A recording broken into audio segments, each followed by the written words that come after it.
Hey everybody, and welcome back. My name is Michael, and we are now 1 week closer to the Ironman 70.3 St. George, and today I'm doing a race simulation.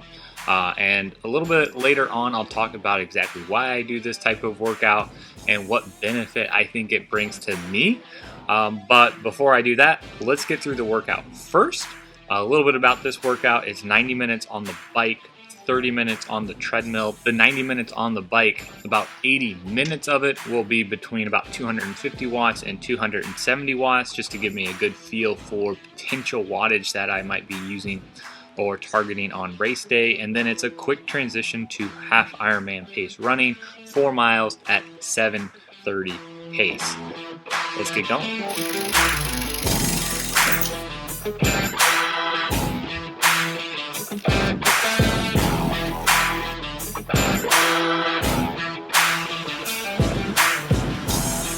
One of my main focuses besides power in this workout is making sure that I'm getting down the fluids that I need to. So a little bit of training the gut for the races to come. Can I drink this much fluid? And this isn't even as long as a 70.3, but a 90-minute workout on the bike. Prepare myself for the run. Can I drink about 36 ounces of water? So this is a race simulation in more ways than just testing the legs.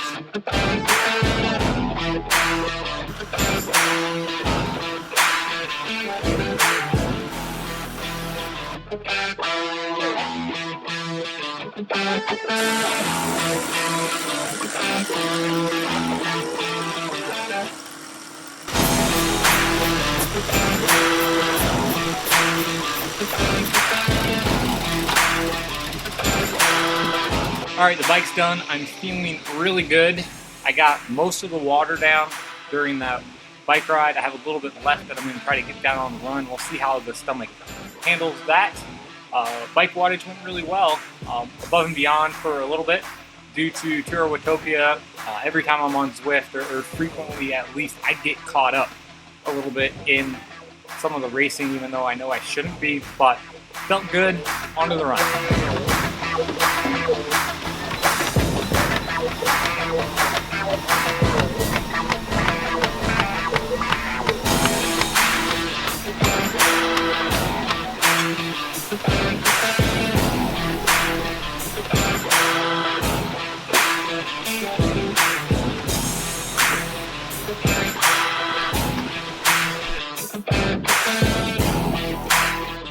Alright everybody, so I finished that race simulation that I just showed you a couple days ago now, and we're now about 2 weeks out from St. George. I want to tell you a couple things about that particular workout, why I did it, and what I'm going to take away from it to help educate my goals and my race strategy for St. George. The very first thing to share is why a race simulation in my lead up to a 70.3, and the primary reason for that is a race simulation, although a brick, getting on the bike and then immediately running afterward, it's a lot different from an ordinary brick. I do multiple bricks every week, or I'll tack it on to the end of a VO2 max workout or an easy bike ride and hit an easy run. The race simulation that I did was really trying to better understand how's my body going to feel after going a reasonable amount of time at 70.3 pace on the bike, and then immediately getting off and going my 70.3 pace on the run. And that's a lot different than what I normally do in a traditional brick. That's the benefit I see from a race simulation, is getting that 70.3 feel, both on the bike and the run, and then taking away from that some knowledge as to, hey, how am I gonna fare at that power, and then getting off the bike and running that pace on the run. That's been really helpful for me, again, in educating how do I decide what my race strategy is going to be. But a couple things before I talk about my race strategies specifically in St. George. In my last video, I talked about this may be being a C or a B race for me. And I think now that I've put some more thought to it, I've looked at my training and kind of evaluated the priorities, I'll call this race a B race for me. It's definitely not an A, but it's not so low in the totem pole that I would call it a C. It's solidly a B. There's a little bit of a taper a couple days leading into the race, and I want to perform well. I want to see what I can do. It's been such a long time since I've raced. And then the next thing to understand about this race, personally for me, is that my wife and my child, we're all going together, and we're going to be making this kind of a racecation. So we're going out there the Thursday before the race, but we're staying the entire next week after going to a lot of the national parks in the area. Knowing that I'm going to be spending a lot of time on my feet after this race, hiking and other activities, I think it's important for me to understand that and dial things back a little in terms of power and expectations for the race. So that's what I'm planning to do. All right, with all that said, let's talk about my race strategy for the bike and the run. Now, the 250 to 270 power felt really good, but this St. George course is not a flat course. This is not Texas. This is not any of the bike riding I do locally here in the Midwest. This is a course with a whole bunch of hills. In fact, there's a very big snow canyon climb toward the end that I believe is about 4.5 miles long, so something that you need to make sure to save your legs for. When I think about my power, what I can hold on that course, certainly 250 to 270 is well within my limits, but this is a B race for me, understanding that I'm going to back down my target power a little bit to about 240 to 250. On hills or wherever else it might be needed, I will allow myself to go up 250, 260, maybe a little bit higher, but I really want to cap that limit right around 260, 265. I don't want to go above that at any point in the race and really target a average power across the entire duration between 240 and 250. That's going to be well within my comfort limits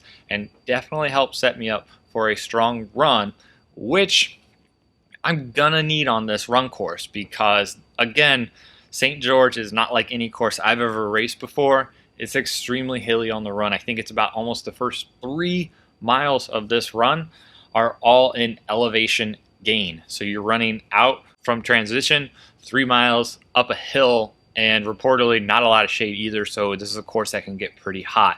For me, those are two things that I don't like a whole lot: heat and hills. So I want to be cautious on the bike, which will hopefully allow me to get out on the run and be strong. So for my run pace, because of all the hills, I think a pace goal doesn't make a whole lot of sense here. And I'm not going to be running with heart rate, but I will run with a stride power meter. In 730 pace for me around here, the runs that I've been doing is about 280 to 290 run power watts that my stride power meter will read, and I'm going to try and maintain that whether we're going uphill, whether we're going downhill, again, consistently throughout the run course. So I suspect at times in St. George, 280, 290 watts on the run is going to probably give me a 9-minute mile going up some of those hills, but it's also probably going to give me a 6-minute mile or maybe even faster than that going down them when we come back. So keeping all that in mind, I know my pace is going to be quite variable, but maintaining my run power should allow me to be consistent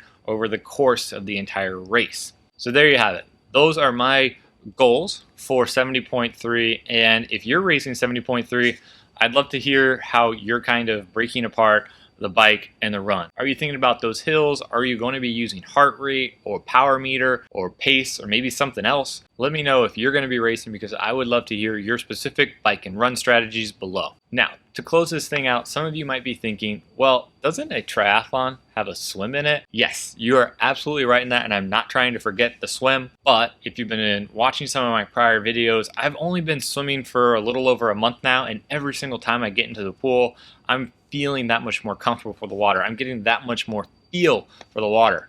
So my speed, my pace is quite variable right now, so I don't want to kind of set expectations quite yet. Right now I have 5 or 6 swims to go, so I'm hoping to get even more comfortable in the water. In my next video, I'm going to talk more about that. and a bunch of the other final little details, packing the bike and everything, getting ready for 70.3 St. George. So if you're not already subscribed, please make sure to hit that subscribe button below. See you in the next one.